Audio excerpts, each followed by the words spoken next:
الحمد لله الأكرم الذي خلق الإنسان وكرم وعلمه من البيان ما لم يعلم فسبحان الذي لا يحصى امتنانه باللسان ولا بالقلم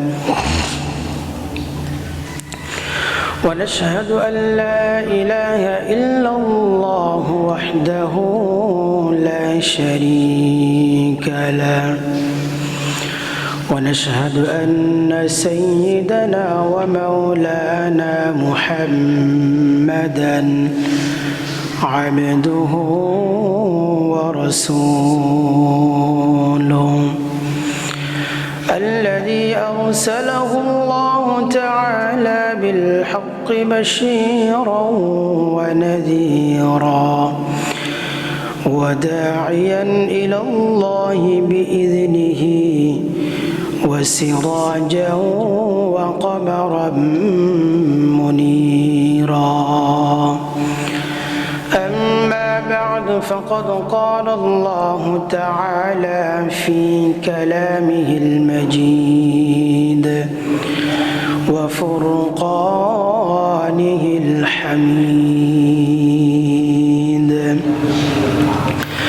أعوذ بالله من الشيطان الرجيم بسم الله الرحمن الرحيم شهر رمضان الذي أنزل فيه القرآن هدى للناس وبينات من الهدى والفرقان وقال تعالى إن الله وملائكته يصلون على النبي يا أيها الذين آمنوا صلوا عليه وسلموا تسليما আমরা সকলে দরুদ পড়ি اللهم صل على محمد وعلى آل محمد كما صليت على إبراهيم وعلى آل إبراهيم إنك حميد مجيد اللهم بارك على محمد وعلى آل محمد كما باركت على إبراهيم وعلى آل إبراهيم إنك حميد مجيد رب زدني علما رب زدني علما رب زدني علما قال رب اشرح لي صدري ويسر لي أمري واحلل عقدة من لساني يفقه قولي اللهم بارك لنا في رجب وشعبان وبلغنا رمضان اللهم بارك لنا في رجب وشعبان وبلغنا رمضان الحمد لله পবিত্র জুমার দিনে দুনিয়ার বিভিন্ন কাজ কর্ম থেকে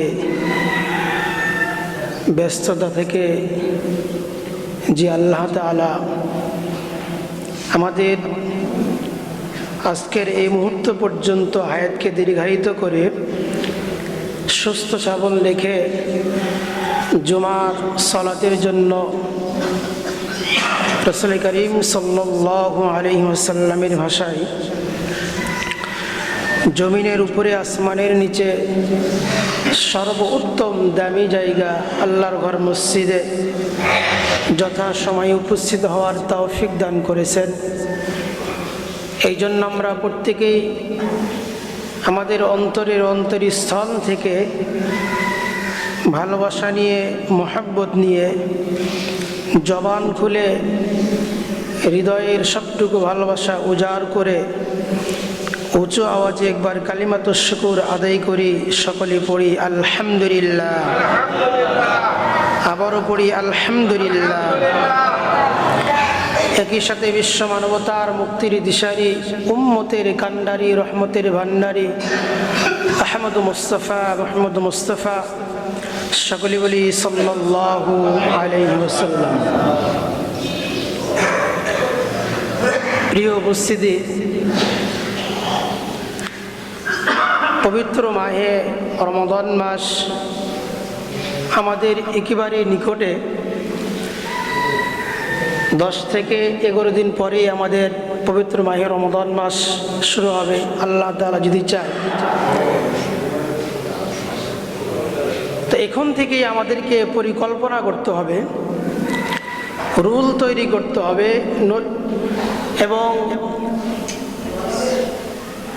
পবিত্র মাহে রমাদান মাস কিভাবে আমি আপনি কাটাবো, এখন থেকে একটা তালিকা তৈরি করতে হবে। কারণ দিনের মধ্যে সবচেয়ে দামি দিন, মর্যাদা সম্পূর্ণ দিন হলো পবিত্র জুমার দিন। আর 12টি মাসের মধ্যে সবচেয়ে দামি মাস, মর্যাদা সম্পূর্ণ মাস হলো পবিত্র মাহে রমাদান মাস। আমাদের সামনে পবিত্র মাহে রমাদান মাস একেবারে নিকটে। আমাদের প্রত্যেকেরই উচিত হবে এখন থেকে চিন্তা করা, গবেষণা করা যে একটা মাস আমি কিভাবে কাটাবো, কিভাবে অতিবাহিত করব। কারণ এই মাসটি এত ফজিলতপূর্ণ, এত দামি, এত মর্যাদা সম্পূর্ণ। আমরা অনেকেই জানি রমাদান মাসে একটি নফল ইবাদত করলে যেই সওয়াব হয়, রমাদানের বাইরে একটি ফরজ ইবাদত করলে যেই সওয়াব, রমাদান মাসে একটি নফল করলে সেই সওয়াব। সুবহানাল্লাহ।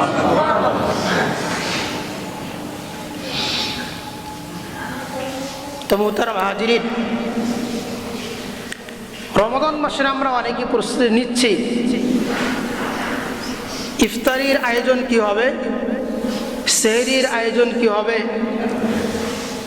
আমাদের পবিত্র মাহে রমাদান মাসটা কেমন যেন উৎসবের মাস হিসাবে আমরা পালন করি।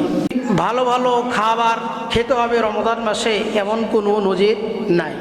কিন্তু আমরা রমাদান মাসে সবচেয়ে বেশি খাই, সিয়ামের মাসে আমরা সবচেয়ে বেশি খাই এবং দামি খাবার, ভালো খাবার খাই। আল্লাহ রাসূল সাল্লাল্লাহু আলাইহি সাল্লাম রমাদান মাসে খুব কষ্ট করে ইবাদত করত। যেই ইবাদতের মধ্যে বেশি কষ্ট, ওই ইবাদত আল্লাহ তাআলার নিকটে বেশি গ্রহণযোগ্য। এমন কোনো ব্যক্তি সমাজে পাওয়া যায়, এমন কিছু লোক পাওয়া যায়, কিছু শ্রেণীর লোক পাওয়া যায়, রমাদান মাসে সে সিয়াম পালন করেছে না করেনি, তার চেহারা, তার বডি দেখলে কিছু টের পাওয়া যায় না। সম্মানিত উপস্থিতি, রমাদান মাস সাধনার মাস, ইবাদতের মাস। এই মাসটাকে আমরা ইবাদতের মাধ্যমে অতিবাহিত করব। আমরা প্রস্তুতি নিয়েছি ইফতার আয়োজন কি কি হবে, বাজার কি করতে হবে, সেহরির সময় একদিন পর পর মাছ, গোস্ত, ডিম ইত্যাদি ভালো ভালো খাবার আমরা এখন থেকে তালিকা তৈরি করেছি।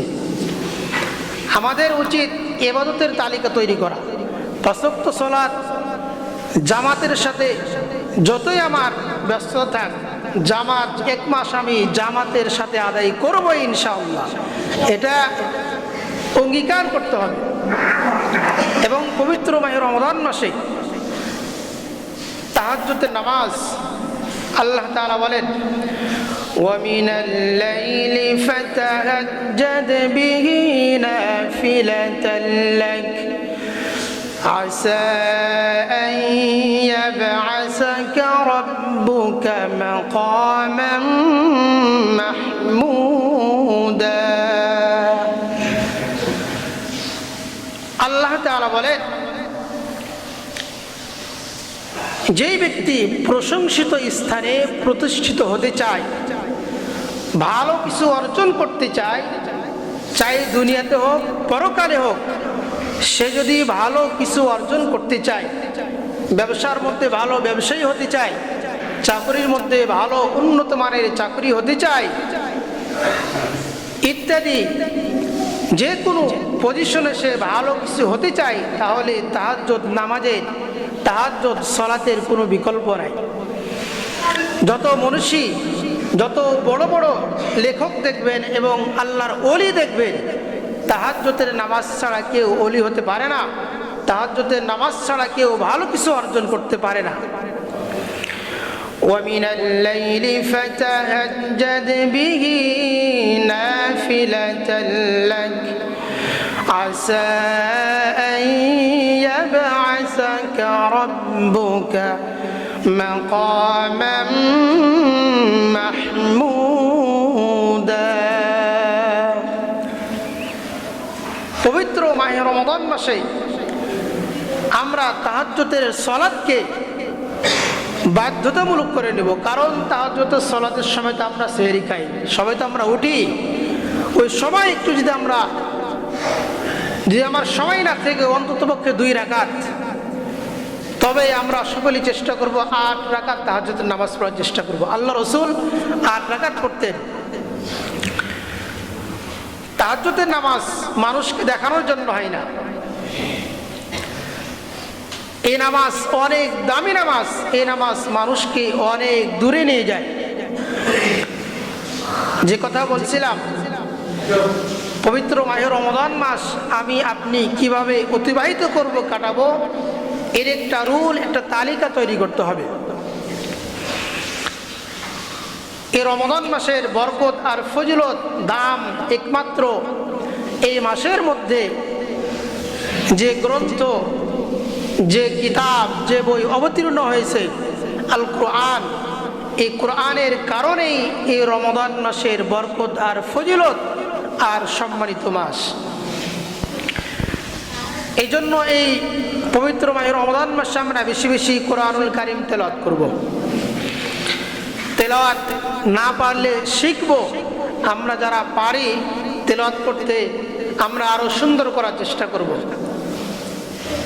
কারণ কিয়ামতের দিনে 2টো জিনিস সুপারিশ করবে বান্দাকে জান্নাতে নিয়ে যাওয়ার জন্য, মাফ করার জন্য। একটা হচ্ছে সিয়াম, রোজা, আর একটা হচ্ছে মহাগ্রন্থ আল কোরআন। কোরআন বলবে, আমি তাকে রাতের ঘুম থেকে বিরত রেখেছি, সে কোরআনুল কারীম তেলাওয়াত করত, সুমধুর কণ্ঠে তেলাওয়াত করত। আল্লাহ তাআলার কাছে সুপারিশ করবে, আয় আল্লাহ, তার ঘুমকে আমি হারাম করে আমাকে তেলাওয়াত করেছে, আমার সুপারিশ কবুল করো, তাকে জান্নাতে প্রবেশ করো। তাহলে এই কোরআনুল কারীম আমাদেরকে অবশ্যই শিখতে হবে, তেলাওয়াত করতে হবে। রমজানের আমি আপনি কিভাবে কাটাবো? আমরা ফেসবুক আর ইউটিউবে আমরা অনেক সময় নষ্ট করি, যুবক ভাই, এমনকি অনেক বয়স্ক লোক এখন মোবাইলের পিছনে সময় নষ্ট করে। এই মোবাইল আমি আপনি ইচ্ছা করলে ভালো কাজেও ব্যবহার করতে পারি। রমাদান মাসে বেশি বেশি তেলাওয়াত শ্রবণ করা, ওয়াজ শ্রবণ করা, এই মোবাইল যেন আমার ভালো কাজে ব্যবহার হয়। সম্মানিত উপস্থিতি, আমি আপনি চাইলেই এই মোবাইলটাকে ভালো কাজে ব্যবহার করতে পারব। কোরআনের হরফ একটা উচ্চারণ করলে, শ্রবণ করলে কত নেকি? কমসে কম 10 নেকি। আর রমাদান মাসে একে 70 গুণে বৃদ্ধি করা হয়। সুবহানাল্লাহ। আজকে আমরা কোরআন থেকে অনেক দূরে, কোরআন থেকে অনেক অনেক দূরে। আমরা দুনিয়ার সব কিছু ডিগ্রি অর্জন করতে পারি এবং চেষ্টা করি, কিন্তু সামান্য এই কোরআনুল কারীমের তেলাওয়াত শিখতে আমরা আগ্রহী না। আমার জানাজার জন্য, আমার বাবার জানাজার জন্য মানুষকে, হুজুরকে বলতে হবে কেন? তাহলে আমি যোগ্য পিতা এখনো হতে পারি নাই। আমার সন্তানকে আমি কি শিক্ষা দিলাম? আপনি দুনিয়ার সব কিছু শিক্ষা দেন, সামান্য কোরআন এবং জানাজার নামাজ পড়া, 5 ওয়াক্ত নামাজ পড়ার যোগ্যতা তৈরি করলেন না, আপনার সন্তানকে আপনি কি রেখে গেলেন? এই জন্য আমাদেরকে সচেতন হতে হবে, নিজে কোরআন শিখতে হবে, সন্তানদেরকে কোরআন শিক্ষা দিতে হবে। এই রমাদান মাসকে উপলক্ষ করে আমরা সকলেই কোরআন শিখব এবং কোরআন অনুযায়ী নিজের জীবনকে পরিচালনা করব ইনশাআল্লাহ। সম্মানিত উপস্থিতি, রমাদান মাস আমি আপনি কিভাবে কাটাবো, এর তালিকা, এর রুল তৈরি করতে হবে। এই কথার উপরে আলোচনা। আমি একটা সময় কিছুক্ষণ জিকির আজকার করব, এটা আমি একটা তালিকার মধ্যে রাখতে পারি। কোরআনুল কারীম তেলাওয়াত কিছুক্ষণ পড়তে পারলে পড়বো অথবা শ্রবণ করব। আমি মসজিদের মধ্যে কিছু সময় অতিবাহিত করব পবিত্র অবস্থায়। মসজিদে যদি আমি আপনি পবিত্র অবস্থায় বসে থাকি, আল্লাহ তাআলার ফেরেশতারা দোয়া করতে থাকেন, আল্লাহুম্মা গফির লাহু, আল্লাহুম্মা রহমহু। আল্লাহ তাআলার কাছে দোয়া করে, হে আল্লাহ, এই বান্দাকে তুমি ক্ষমা করে দাও, তার উপর রহম অবতীর্ণ করো। সুবহানাল্লাহ। পবিত্র অবস্থায় মসজিদে অবস্থান করলে আপনি শুধু বসে থাকলেও আপনার আমলনামে সওয়াব লেখা হবে। কিন্তু এর বিপরীত, আমরা মসজিদে অবস্থান করতে পারি না, আমরা সবার পরে আসি এবং যাওয়ার বেলায় সবার আগে যাই। আমাদের উচিত ছিল মসজিদে ঢোকার জন্য প্রতিযোগিতা করা, কে কার আগে প্রবেশ করতে পারে। কিন্তু আমাদের প্রতিযোগিতা মসজিদ থেকে কে কার আগে বের হতে পারে, এমনকি এমনভাবে বের হয়, সে যে কার স্যান্ডেল বা জুতা নিল এটাও সে খেয়াল করে না। অনেক জুমা দেখা যায় স্যান্ডেল হারাই যায় বা বদল হয়ে যায়। তো সম্মানিত উপস্থিতি, মসজিদের মধ্যে আমি আপনি যদি পবিত্র অবস্থায় বসে থাকি, তাহলে কিন্তু সওয়াব, আল্লাহ তাআলা সওয়াব লিখবেন। এই মাসটির বরকত এবং রহমত একমাত্র কোরআনুল কারীমের কারণে এই মাসে অবতীর্ণ হয়েছে কোরআনুল কারীম। এই জন্য আর দাম, মর্যাদা। আল্লাহ রাসূল সাল্লাল্লাহু আলাইহি ওয়াসাল্লাম বলেন, পবিত্র মাহে রমাদান মাসে শুধু কোরআনুল কারীম অবতীর্ণ হয় নাই, আরো যত নবীগণের উপরে সহিফা, কিতাব অবতীর্ণ হয়েছে সেগুলো পবিত্র মাহে রমাদান মাসে অবতীর্ণ হয়েছে। হযরত ইব্রাহিম আলাইহিস সালাতু ওয়াস সালামের উপরে সহিফা অবতীর্ণ হয়েছে। রমাদানের 6 তারিখে তাওরাত নাজিল হয়েছে। রমাদানের 12 তারিখে জবুর অবতীর্ণ হয়েছে। রমাদানের 13 তারিখে ইনজিল অবতীর্ণ হয়েছে। পবিত্র মাহে রমাদান মাসের 27শে রমাদান, অনেক জায়গায় 28 উল্লেখ রয়েছে। আল্লাহ পাক রব্বুল আলামিন এই মাসে শুধু কোরআন না, আরো অন্য অন্য সহিফা, কিতাব অবতীর্ণ করেছেন। শুধু এই মাসে কোরআন অবতীর্ণ হয় নাই, আরো নবীদের উপরে যত কিতাব, সহিফা, বিভিন্ন বই গ্রন্থ অবতীর্ণ হয়েছে সেগুলো এই পবিত্র মাহে রমাদান মাসে অবতীর্ণ হয়েছে। অন্য অন্য নবীর উপরে কিতাব একবারই অবতীর্ণ হয়েছে, কিন্তু কোরআনুল কারীম লাউহে মাহফুজ থেকে জমিনের নিকটতম আসমানে অবতীর্ণ হয়েছে এবং আসমান থেকে পর্যায়ক্রমে ধারাবাহিকভাবে অবতীর্ণ আল্লাহ তাআলা করেছেন। কিন্তু রমাদান মাসে লাওহে মাহফুজ থেকে প্রথম আসমানে অবতীর্ণ হয় একেবারে। এই জন্য এই মাসের এত বরকত এবং রহমত। আল্লাহ তাআলা বলেন, শাহরু রমাদান আল্লাযী উনজিলা ফীহিল কুরআন। রমাদান মাস এমন একটি মাস,